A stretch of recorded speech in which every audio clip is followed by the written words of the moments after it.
मंत्रालयात मुलाखती घेऊन अनेकांना लाखोंचा गंडा। नागपूर, चंद्रपूर, वर्धा पोलीस ठाण्यामध्ये गुन्हे दाखल झालेत।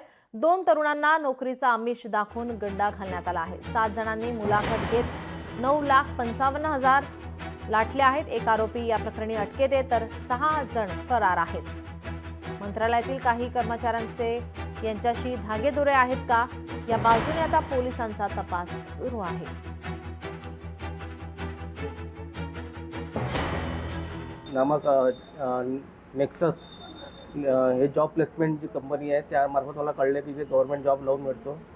तर त्यांनी मला सांगितलं की हा मंत्र्याचा कोटा राहतो, त्यामधून आम्ही तुम्हाला जॉब देतो। आम्हाला त्यांनी म्हणजे टप्प्याटप्प्याने पैसे द्यायला सांगितले की जसं समजा पहिला इंटरव्ह्यू होईल तुमचा, तेव्हा तुम्हाला 4 लाख रुपये द्यायचे आहे। त्यानंतर जेव्हा इंटरव्ह्यू होऊन जाईल त्यानंतर 4 लाख रुपये द्यायचे आणि जेव्हा ऑर्डर निघेल तेव्हा 4 लाख रुपये, असे एकूण 12 लाख रुपये त्यांनी मागणी केली होती।